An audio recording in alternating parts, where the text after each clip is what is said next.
For the past 5 years, Help Heal Humanity has successfully run an elementary school in Canaan, Haiti. Due to COVID-19, the political unrest, and the recent earthquakes, food is scarce. The students attending our program are coming to school starving, and therefore causing a disruption in their academic goals. We need your help, now more than ever, to provide these students with the nourishment they need to continue their education. Our goal is to raise $100,000 so we can feed 100 kids lunch daily and send them to school in the upcoming year.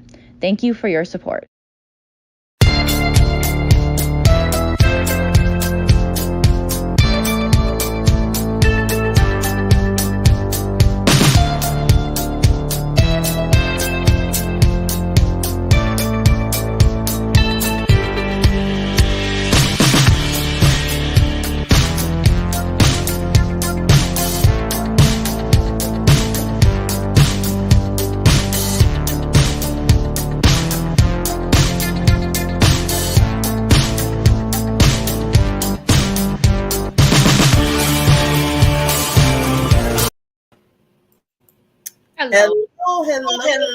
Hello. Can you hear me? Yes. Can you hear me? Can you hear me? Yes, I can. Yes, I can. How are you today, Miss Barbara Beckley? You know, it's just been so long since I seen the Queen Serena. I mean, oh my God, you just can't stay away from me that long. Right? I know you're like, Barbara, we just talked this morning. In the afternoon and the evening. So, yeah, welcome. How are you? I'm doing amazing as always, you know, and if I wasn't even doing that amazing, doesn't mean why complain about it, right? That's not gonna get anybody nowhere. It just makes you feel more like, ugh, like icky. Yeah, I know. Somebody the other day was like, Serena, what's wrong with you? Because usually, you know, I'm a lot. And I'm like, oh, I'm just don't want to complain. So I'm being kind of quiet. What's the point? And sometimes you have to do that. I mean, that's what I do. Because, you know, usually I'm like, yeah, you know, all that other stuff. And then sometimes I don't feel like the yay. So I just kind of okay, let me do the yay, quiet yay. Yeah. But I think both our personalities are so loud and so like happy and positive that when we're not like that, people get scared, right? They get nervous, scared. A lot of things go on in their head, like, yeah, okay, what's going on? Do we need to get a what they call it, a intervention? Yes. No, just a little vacation. Yeah, just a little vacation. And you know what, lady, you and you know this show, this ours, so we can talk about stuff just personal too sometime. You deserve a vacation, lady. You deserve it. Okay, please. Yeah. Even if it's a stay what they call a stay vacation, where you're just not talking to anybody. Yeah, staycation, and just say, I'm not talking to anybody.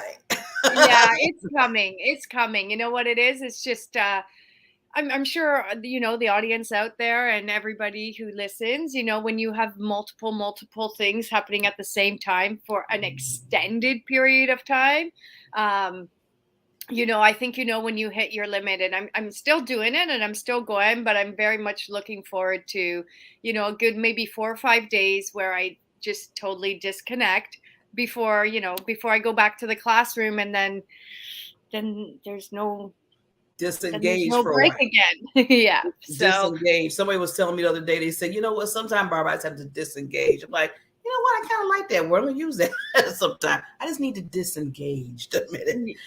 But yes, but you know, speaking of me, I mean, you, Miss Barbara, you know, in the time that I've known you, you're always present, you're always available, and I'm absolutely really scared because I feel like you never sleep. Like, you know, sometimes you wake up in the middle of the night and like, unfortunately, I don't know, like I'll just look over at my phone. I'm like, does this woman, and to the people who are listening, I don't know how Barbara does it, but you know, I've sending you texts through the whole day. Yeah, I know. Yeah, I know you wake up like morning 4, 6, 9, like it's like a 24-hour clock with you. I'm like, yeah. You know, it's weird because I've been noticing that a lot lately. Like when thoughts or ideas just pop up, you know, I can just be like, bing, and I feel like I got to do it right then and there, else I'll forget, or you know, things happen. And that's what happens to me when I be thinking about HHH with you. And I'm like, oh, that's a good idea. I got to text with Serena. Yeah. But Yeah. talking about good ideas, and this is what, one of the parts about the show, just to let everybody know, it's just not me and Serena having like wonderful talk with each other, because we love that all the time. And we like to talk to you guys too. But the other thing is to give you some teachable moments that we do on the show. And before we bring our nonprofit guest on, as we're spotlighting tonight. So one of the things that I wanted to kind of go over, Serena, is I know we've been talking about the different aspects of a nonprofit, but I was thinking, I said, people, they might hear Help Heal Humanity and know your backstory and know, about Hades and the campaign. But I don't think they understand all the different aspects of Help Heal Humanity. So what I want you to do, because you do it so well, is I'm going to bring up the website of Help Heal Humanity. And I'm going to show that there's like Help Heal Humanity Yoga, Help Heal Humanity Business, Help Humanity Education. So and then the list goes on. See, Serena knows. Yeah, so, it does. I think we need to kind of give them some explanation about that, how you got to that point of adding all these different these levels of Help Humanity. Yeah, I mean, that would be wonderful. Okay, good. She's with me. Okay, here we go. So I'm just going to just pull it up here. Come on, technology. There we go. So there's a wonderful, wonderful Help Humanity site. Do you know what? It is a really beautiful website, and I'd love to thank Ryan Gamble for putting in all the work and making our website what it is. I will sadly say to our audience, we haven't had an update in about since the pandemic. We haven't had an update, and the amount of work that we've done throughout the pandemic has been enormous. So we are looking for grants so that we can, give a proper update on our website and fill in all the information. And hopefully that'll come soon. But I think it does a good job at just, encompassing who we are and what we do. Yes. And, as we were speaking earlier, in forming a charity, you have to really know your why. You have to really know your purpose. You really have to know what you're doing. And, again, through trial and error, what we've come to realize is that, as much as we want to help everybody and do everything, we're really, really, really focused on the education. So we are primarily an education-based charity that focuses on providing workshops, scholarships, buildings, resources, anything, that you would do in a school building in an educational sense and with students. But the way we go about our fundraising is slightly different. And that's where all these different components of our charity come in. And so we essentially have, like 9 pillars. So if you go under our website, if you go right to the beginning, Barbara, under Get Involved. So if you see under Get Involved, we'll start with the first one. We can go through them very quickly. There's Travel for Humanity. We'll focus on. Wait a minute, before you go, look at that wonderful picture. Look at that. Yes. That's beautiful. Keep going. Yeah. So I just have to, just. We'll go through each one. So the first one is Travel for Humanity. And what Travel for Humanity is there's 2 parts of it. So again, we're always raising funds for our educational programs and the meal programs in our educational programs. But Travel for Humanity is twofold. One of them is an actual service trip to Haiti, which means you come down to Haiti with us for 1 week. We bring you to the school. Like, this was a group that we brought in Chicago. We brought 10 people down. We like to keep the group to a minimum. And so there was the group that came down, and you'll see they brought hundreds and hundreds of suitcases. And that entire week, that's the bus that we rent, and that entire week is dedicated to service in Haiti. So we visit the school site. We visit, this was us in Cité Soleil, which was another area in Haiti that we do work in. So a Travel for Humanity trip involves going to one of our project countries. We curate the entire trip for you. And so we do programs all week long with the community. So we'll do art activities, sport activities. We'll do clothing drives. We will paint we'll do a whole bunch of arts and crafts. And Travel for Humanity is for people who want to come, want to experience, want to give back, and impact the communities that Help Heal Humanity services. The other component of Help Heal Humanity that we were about to get started doing, but because of COVID, we were not able to, is, people who just want to travel the world, people who have those things on their bucket list, like I want to climb Mount Kilimanjaro, or I want to walk the ruins of the Mayan, or I want to go, do the Camino de Santiago. These are some like things that everybody has on their bucket list. Well, we want to start to curate those trips for people. So basically, we're going to curate the trip that you've always been wanting to do, but we're going to add in a little element of service. And while you're doing that trip, we're going to collect a little bit of funds for our charity, and we're going to give back to help our charity. So it's like dual purpose, traveling with, purpose and service in mind. So that's one of the components and one of the ways in which HHH raises funds and awareness, again, is through Travel for Humanity. The next pillar we're going to go to is Yoga for Humanity. And again, yoga is, something that I discovered in my early 30s. I fell in love with it. There is a massive yoga community, like the group that you're looking at right now on the screen. That was a group of yogis where we were all working and training together. And I'm not lying to you, out of that picture, I'd say at least 70% of these students, once they heard about what Help Heal Humanity does, they went back into their yoga communities, and all of them did by donation classes, workshops, concerts.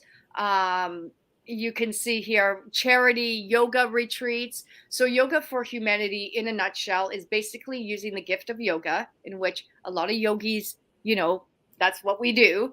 And it's doing the yoga class, doing the yoga workshop, or doing the yoga retreat with proceeds supporting Help Heal Humanity. And again, that's just using something that you already do in your life, if you're a yogi, with a certain percentage of it going back to our charity. And our charity yoga retreats have raised about, they 2018, 2019, they raised about $10,000 to $15,000 a year.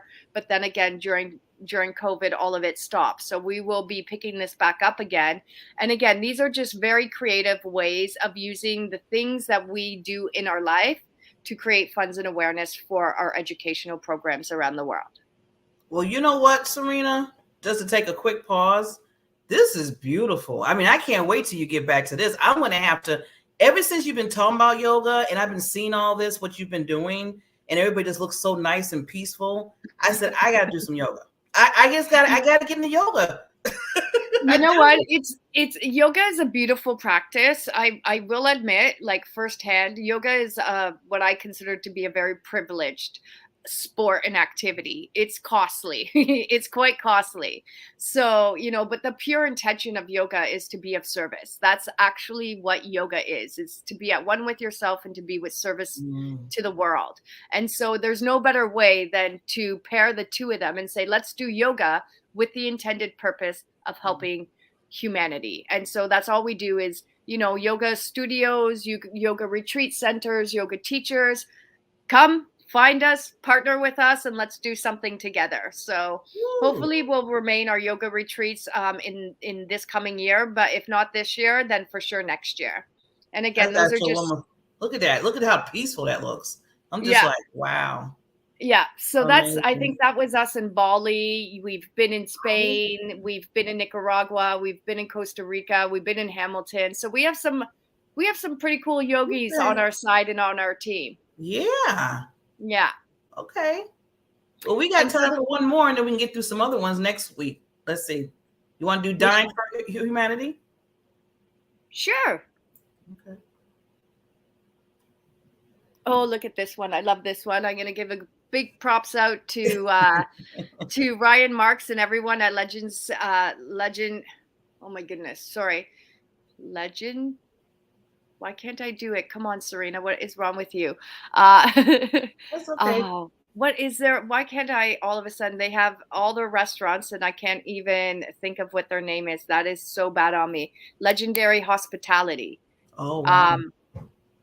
And they are incredible. And then actually this particular event was in Spain, and Dine for Humanity is basically working with restaurants. So we're working with restaurants all over the world. If they are interested, you have a restaurant, you know how to serve food, right? So we connect with you and we do a dinner party or a brunch or a lunch for humanity. So people buy tickets, they come to the event, they get their food, they get drink, we have a little raffle, and then if not all of it, then the majority of the proceeds go back to our charity. So Dining for Humanity is really, it's a celebration. It's a breakfast, a lunch, or dinner in a restaurant, or this was a restaurant in Spain, an outdoor restaurant in Spain. And what we do is we curate an event at a restaurant with the proceeds supporting our charity. That's Dining for Humanity. And again, like we said, there's 9 different pillars. Today we spoke briefly about the travel, about the yoga, and about the dining, right? And at the dining events, we always have musicians come in, we always have artists come in, we always have raffles, draws. So they're basically just really awesome fundraising events. That food was good. And I will say, and this is what you more than anyone, Barbara, that we are just going to start to get into grants and to looking at grants, looking at government funding, looking at foundation funding for our charity. But up until now, and this has been 5 years that HHH has been running and operating, we've never actually received a grant because we've never applied for a grant. And all of our funding, like that was my big dining party here in my hometown. That was one of the nights. That was just before the pandemic hit, and we actually raised $75,000 that night. Wow, incredible! That is amazing. Yeah, so I'm gonna try to do one again before the year is up. There's Patricia. She was key in foundation and helping to build up our charity. And so, yeah, these are just pictures of the events and the dining events that we do to raise funds and awareness. It's funny. I was going to say, I'm going to cut you off, but I was just going to say that it's just really amazing how you put certain things together to go towards HHH. And I would have never thought about dining and, the yoga and all that to kind of link with fundraising and getting the money for it towards the. Well, I think that just came from who I am. I've always worked in bars and restaurants, and I have that Italian upbringing where it's like entertain. And because I think anybody who knows the backstory about Help Heal Humanity, it started in my classroom as a teacher and an educator, right? And so when it came time to fundraising, I had to be creative because I'm not a charity. I'm not an event planner. And I got creative. And I said, Serena, you love doing yoga, the bar and restaurant industry, you like sports, you like education, take all the aspects of your life that you're currently doing and try and make them into fundraising events. And so we have been successful by being non-traditional in our fundraising approaches. However, COVID took a big hit on us, and we are going to continue to do these events, especially now that we can again. But yeah, this is the VIG. This is I'm sure you've heard me speak about Ryan Marks before. Yeah, but this is his one restaurant, the VIG. He has another one called Welcome Back Cotter, which is a super cool one, and he has one that he opened again that is.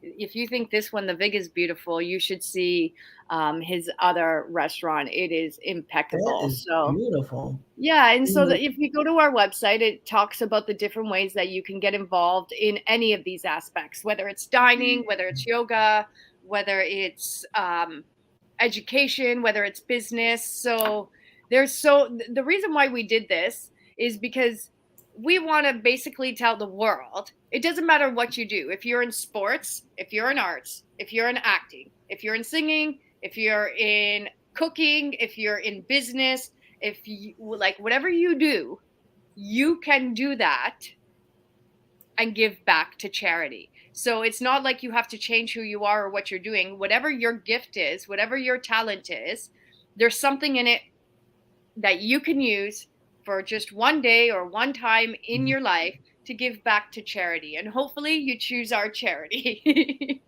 Right? Well, you know, the thing that I love, just to some wonderful, first of all, thank you for going through some of those, and to let everybody that's watching, we're going to make sure we go through, because those were just like the 3. I mean, there's a few more, there's more. So we want to make sure Serena has more of that next Thursday. But what I like what you said, Serena, which is very, very smart, is that you looked at what you like. You look at the things that gives you joy, and to say, I can take that with the charity and put something together so everybody could basically appreciate, love, and give from that. Yeah. And that's what you did. Like you said, you took your yoga, you took the dining, you know, the whole of the event, the plan that you like and all that. You just said, okay, let me just put all that together and create some fundraisers.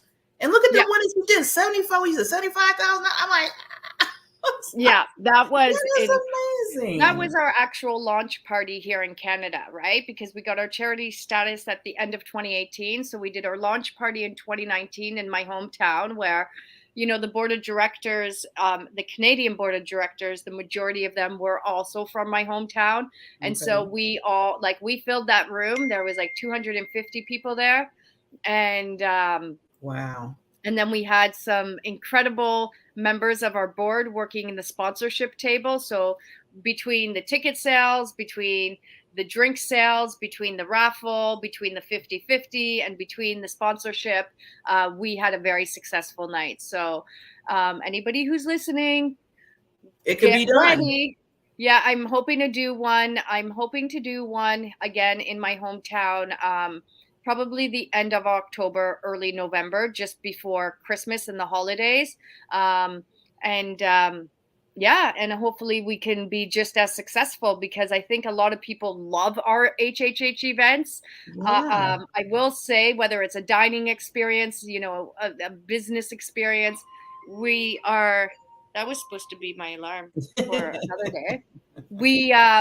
We like to have fun, you know, so I will say for sure, like the people who have attended our local events, they always say, like, when are you doing another one? Because we entertain from head to toe, and we give such a good night that, like, you kind of forget that, like, wow, we're actually doing something good by doing this, right? And I love that about us, you know, like, you know, there's only like a couple of minutes throughout the night where I'll go on the stage and give a little bit of speech about what we're doing. But ultimately, it's a whole bunch of incredible people coming together to celebrate, love, and give back. Well, you know what, Serena, you know, that is just amazing. You just pour out so much, your heart and soul, and you can just see it in what all you do. So again, you know me, I'm going to throw that love to you as always. Yeah. But I will say, like, you know, and I'm learning as I go, still 5 years in the making. I know for sure what I am good at, but I absolutely know that by myself, I can't do anything. So without the board of directors, without the volunteers, without people like you, and showing up, believing in what we're doing, helping, donating, spreading the word, you know, there would be no such thing as HHH, right? And so I thank all the people who, you know, believe in what we're doing, join the board, give the volunteer hours, give the money, give the funds, give the prizes, because we are a community, we are a family, and we can't do this alone. So thank you to everybody, and to all the people that we haven't met yet. I can't wait to meet you. we can't wait to meet you. And yeah, I mean, that's just the key, is let's start some more collaborations. Let's get some new people involved. I love the people that we have, but anybody knows, like, it's, you know, you get donor fatigue. How many times can we go to our same donors and our same supporters? Donor fatigue. Donor fatigue. That does happen, right? That does happen. Yeah. Well, you know, Serena, I just first of all, thank you for, you know, showing the love right back. And that's what it's all about. When you have an open heart, and, you know, what you have behind it is just pure love, you know, for what you're trying to do. Everything else comes together.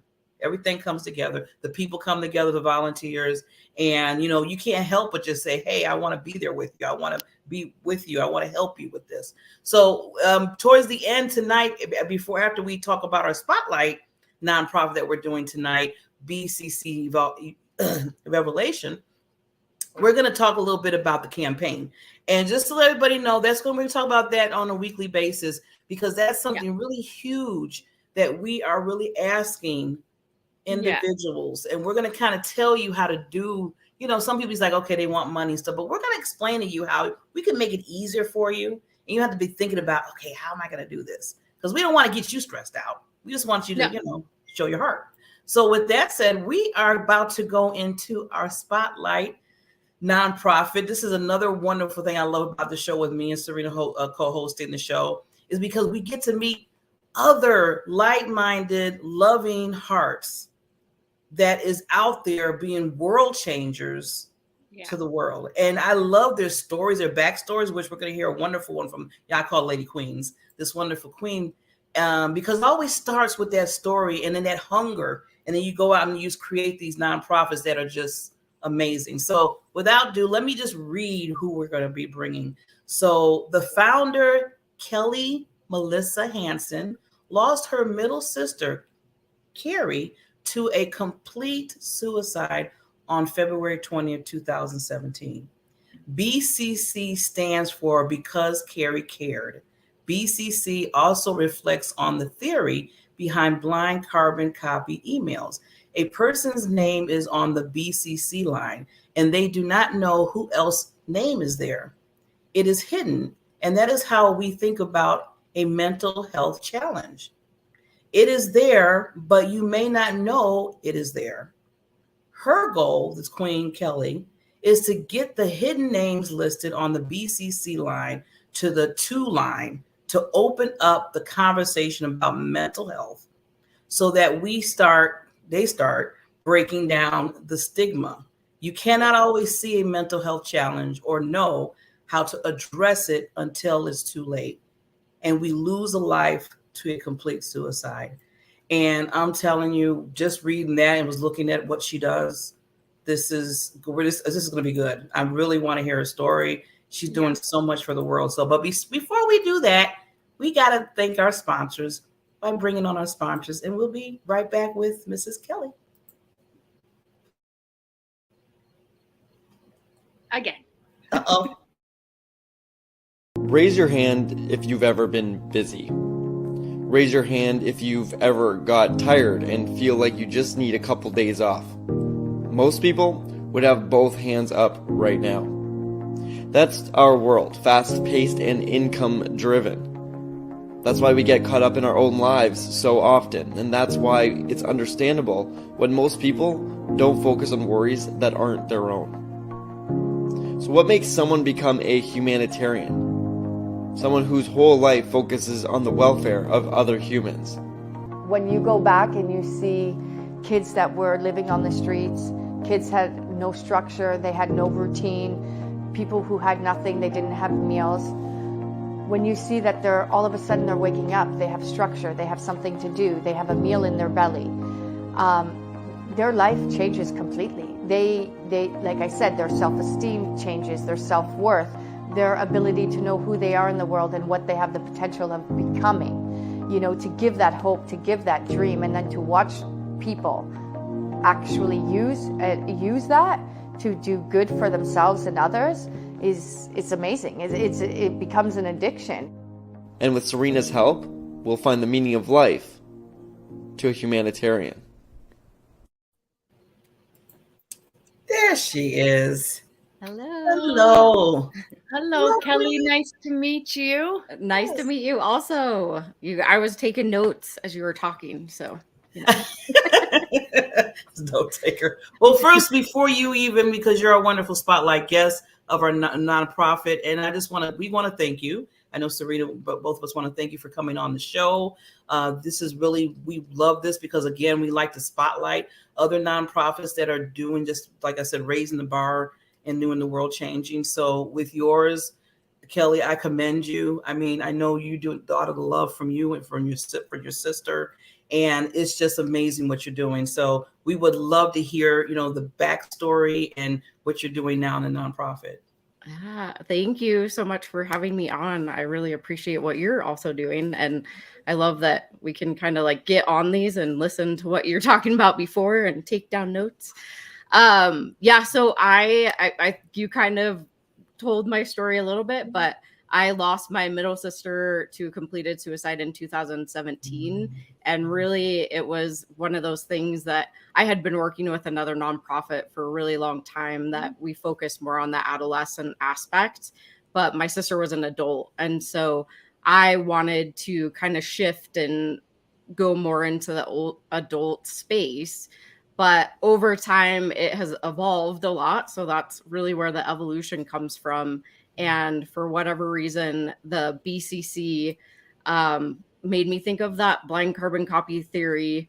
And that's really our goal and our mission, is to educate people about what mental health means, how we can help somebody, whether they're suicidal or they're struggling with a mental health challenge. And the main reason is because I didn't understand what my sister was going through. And so I mean, even though she had attempted 6 other times, and for me, I was just like, I don't understand. I didn't actually care to understand at that point in my life. And so now that I'm doing the work that I'm doing, it's really all about education, because whomever will listen to what I have to say, I think it's really important that we start having those hard conversations. And nobody wants to talk to anybody about how they're feeling or what they're doing or, what's going on in their life. But really, truly, we have to think of mental health just like you would if you had a broken arm. It's got to be something we talk about. And so that's my whole mission, is getting people educated, getting people having those hard conversations. And I've learned so much over the past 5 years that I really just want to share this journey with everybody that will possibly take one of my classes or, have that fun, hard conversation with me on a podcast like this. Yeah. Well, I was just going to say, like, my condolences to you, Kelly, and thank you for being a light and using your sadness to bring about awareness. I'm a special education teacher by trade, and all my programs are severely focused on mental health. And it's exactly like you said. I think a lot of people, mental health is everywhere. If you are alive and you're breathing, mental health is the key component of who you are. There can be good mental health and bad, and I think people even forget about the good mental health. But then focusing on what to do when you're not okay is something that I believe should be taught in mainstream schools, and should be taught, to all beings everywhere, because it doesn't matter who you are. Even when you have the greatest mental health, life happens, right? And tragedy happens and crises happens. And like you said, it could be a drug. And I always find that mental health sometimes goes very much partnered with, addictions, because a lot of people are masking their mental health, numbing the pain with the addiction. And so a lot of people just are naive to it, or like, oh, he's a drug addict, oh, he's an alcoholic, or, they don't care. But when you hear their stories, when you know the pain that they're going through, it's very, very difficult to take that on. But again, if we open up and we talk about it and we give tools and resources to learn how to deal with it, the world can shift just based on that education factor of knowing how to deal with your brain, which really defines all of who we are. Yeah, I think, I mean, you put it perfect also, is we all have mental health, right? Like, it's not this dirty word, and it's not this thing that happens. Like, we all have mental health, but we don't all struggle with a mental health illness or disorder, right? But we can at any point in time in our life. And so that's what we need to understand, is that we all have it, and we all could potentially have a mental health challenge at one point. But it's really important for everyday people like you and I and everybody else that might be watching this, that you can be that one person that creates that safe place for whomever might be going through this challenge. And you could ultimately save their life by showing them that they're not alone, and you're asking those hard questions and you're not judging them. I think that's the biggest thing, is that, I mean, mental health has no borders. It doesn't discriminate. It touches every single socioeconomical group. And so why not have the conversations? Can I ask you, Kelly, where are you from? Where is your organization? where are you founded? Where are you working? Yeah, I am in Aurora, Colorado, and that's where we founded, and I work out of my house. So Oh, okay. Wow. Yeah, Everybody that's works out of their house now, so well, true. that's Yes. normal. at least the majority. Well, you know, I wanted to say because looking at your website and we were talking about awareness, especially for mental health, especially now, it seems like everybody's kind of like waking up now. I think people are waking up more about how important mental health is. They don't treat it because they used to treat it like, well, you know, there's somebody going through something, you know, they'll be okay. But now it's not that, because we're seeing so many people like you know, like your sister and other people we've been seeing throughout the years now, especially with the COVID that hit, that just increased it. And it seemed like a lot of people are like, oh my God, this is real. I mean, really real, that we need to look at this to the point where it's just like if you get a broken arm, mental health is even more, because now we're talking about your mind and you know how you function. And so Kelly, I love how you have certain resources on your website, like a mental health kit, because again, being aware and then knowing what to do. What to do. I mean, I know everybody is kind of sick about talking about the pandemic, but I think it's still really important because we're not fully out of it yet. And people are really starting to be much more aware, like you said, of what's actually happening. And as humans, we are not conditioned to isolate.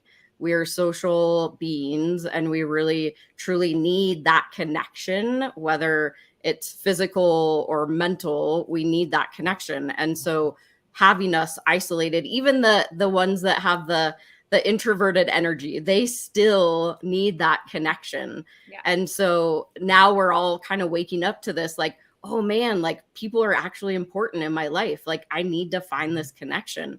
And so it's more important nowadays to talk about it. But other than just talking about it, we need to take action also. Like we need to get educated. Like, how do I actually talk to somebody? What, like you said, I talk about my sister, I say completed suicide. There's a reason why I don't say committed, and it's because it really is related to a crime. And in the mental health world, we're trying to change the verbiage that we use. So we're saying completed or died by suicide. And it's really breaking down those stigma and changing our verbiage around mental health in general, so that it's not such a hard thing to talk about. Yeah. So how does your organization work? Do people that, like, are you known as a center? Like if somebody's suffering from mental health, go and contact these people, they can help you. Like, how does it work? Where do you get your clients from? Do you go give educational workshops? Maybe tell us a little bit more about, you know, exactly what you do and who's involved and all of that. Yeah. So our main thing is education. So we offer multiple levels of education.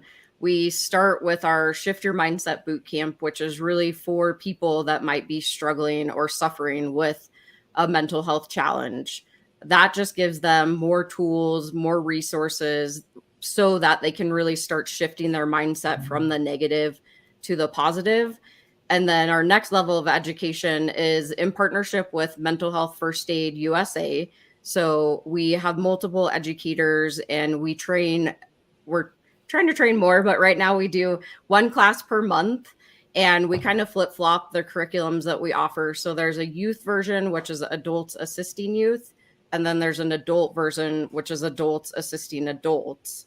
And then we're just now jumping into the teen version, which is actually designed for 10th, 11th, and 12th graders. And then our next level, which just rolled out, which I am very proud of because I built it, but it's our own proprietary curriculum. It's called Breaking the Cycle of Trauma. But ultimately, it's another added layer of understanding mental health, why understanding trauma is so important, how it affects you from over the time of, like, during maturation periods, and then how we can build in resilience and do a safety and self-care plan. And then the last level is you can actually become an instructor for our curriculum. Wow. So we partner with a lot of different, we do. I mean, a lot of everything that we do is education based, up to even our events that we do. We do a film festival every single year. We're going into our fifth film festival next year, and it is a global film festival. So we have films from across the world that are all centered around mental health and suicide, and we bring in the filmmakers and do a Q&A with them to understand why they created the film, and then give more information to the audience. And then, like you were kind of talking about too, we also have a gala every single year just to showcase all of our sponsors and our donors.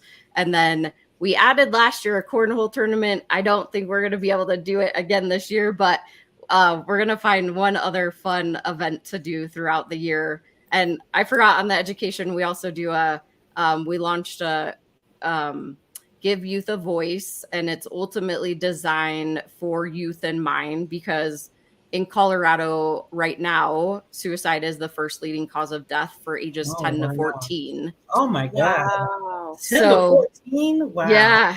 Young.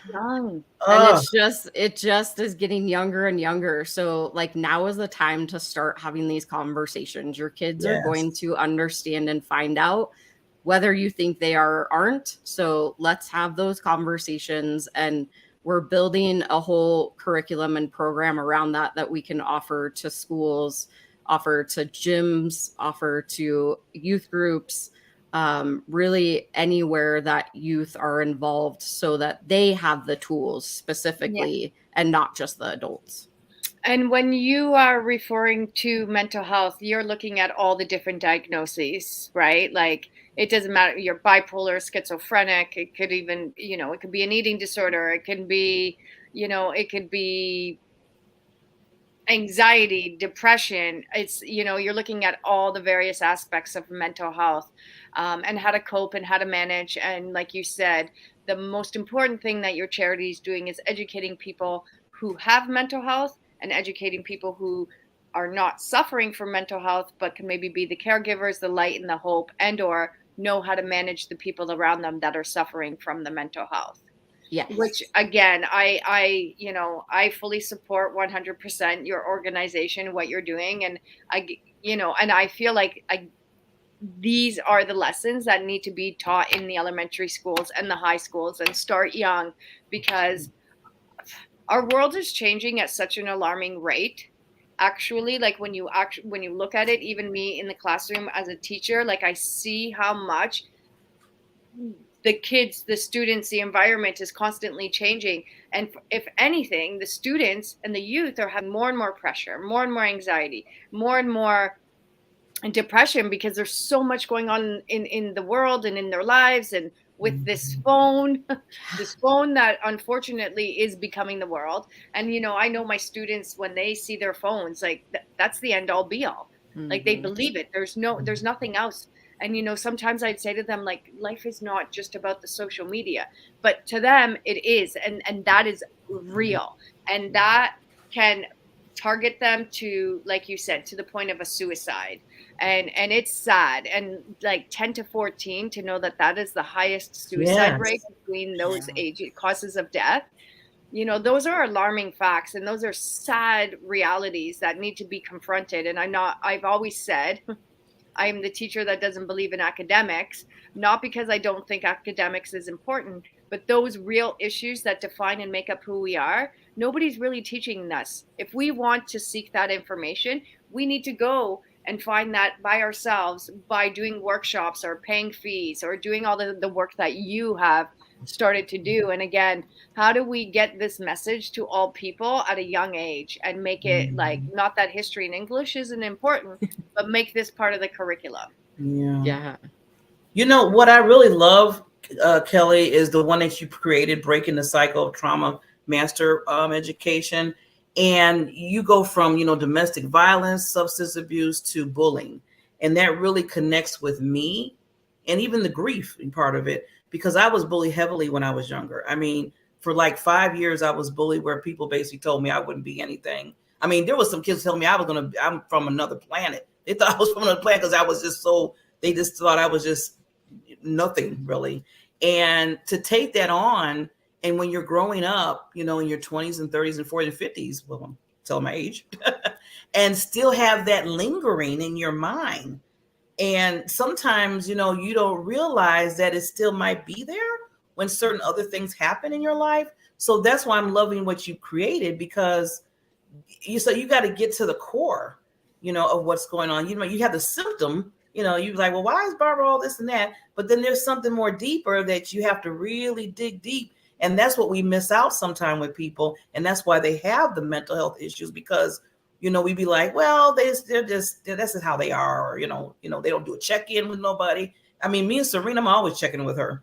I'm just as an example. I said, Serena, you okay? Hey, love you, and I think that's what we need to do, because when you see something different with somebody, that should be kind of like a trigger to say, okay, they're not acting the way they usually do, or something is not, feeling right. And we need to really look at that, I think, better than what we do, because you can be saving a life by checking in. Yeah, that's actually the reason why I wrote this curriculum, is because we don't talk about trauma enough, and how we literally lock it and store it in our bodies, which ultimately manifests. And I know you were talking about yoga, and yogis understand this, right?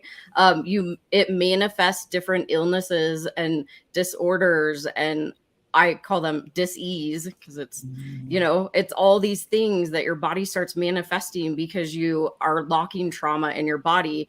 And my main was, I actually paired two traumas together.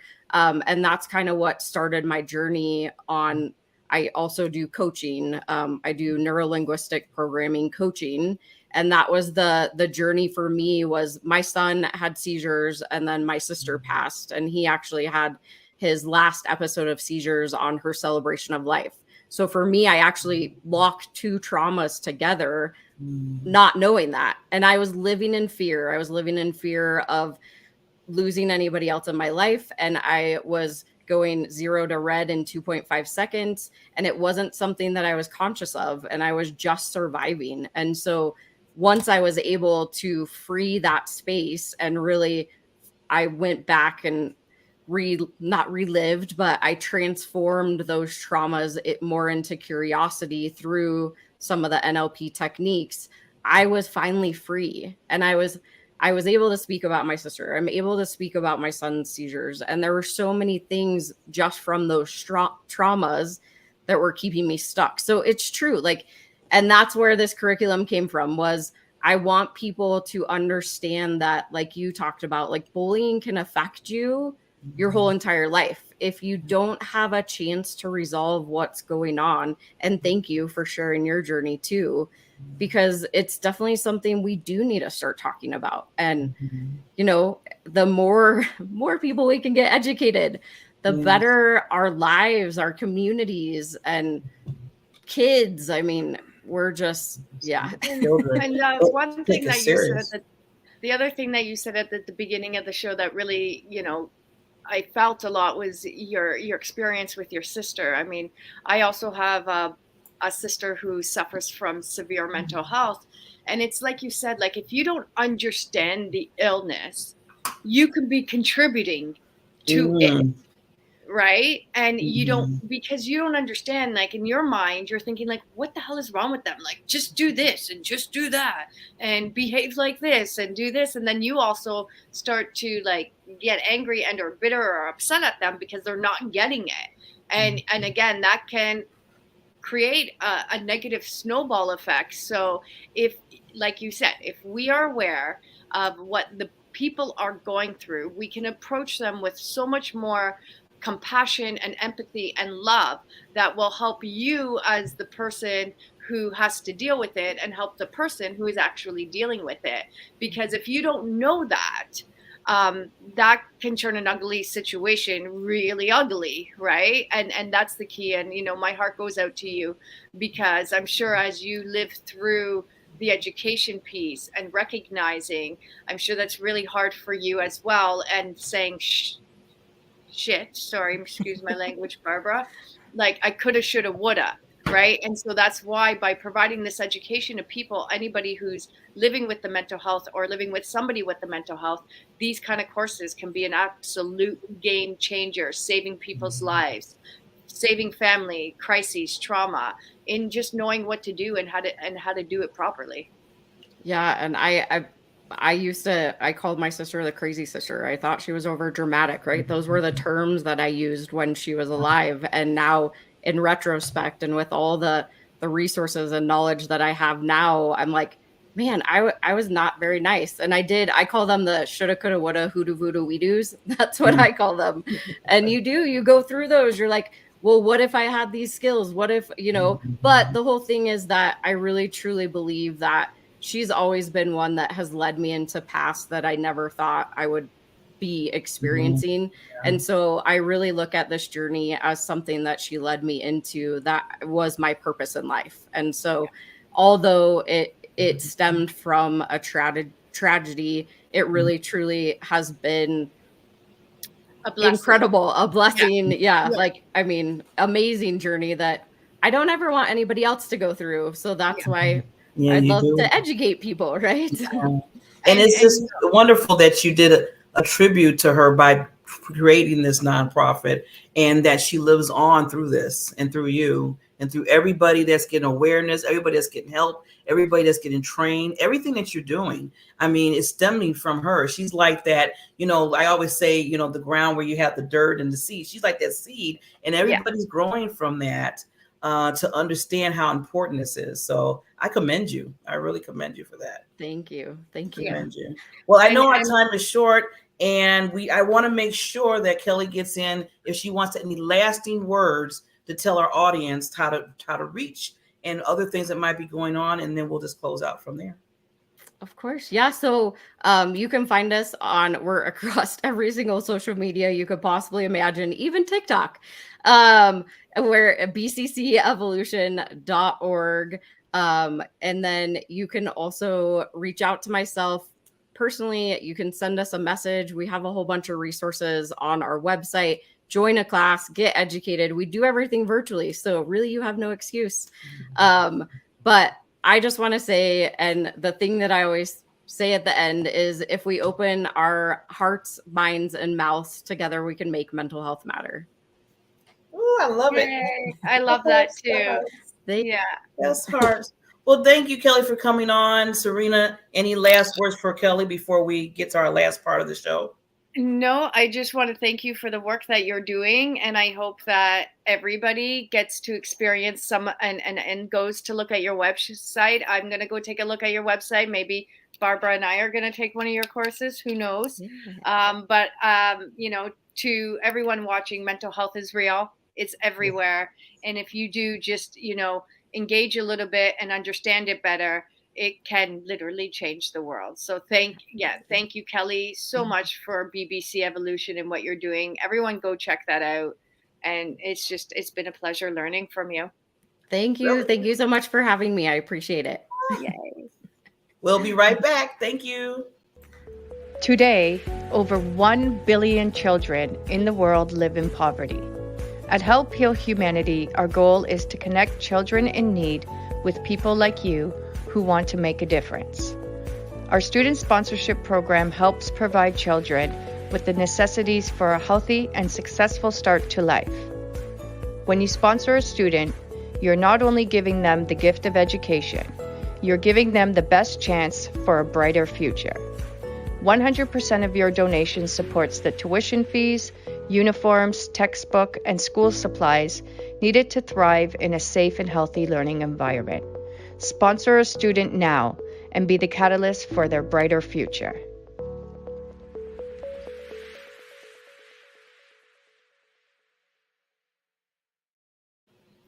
Wonderful, awesome, amazing. So before we sign off, as we said we're going to do, and you're going to hear us every week, I want Mrs. Wonderful Queen Serena to kind of just talk a little bit about the campaign. And I'm going to take myself down so you can really listen to what she has to say. Whoa, okay.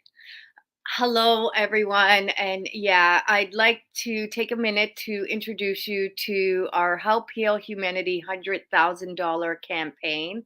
This is one of the biggest campaigns we've ever put together. The intention behind the campaign is to send 100 kids back to school this September 2022-2023 school year in our community in Haiti.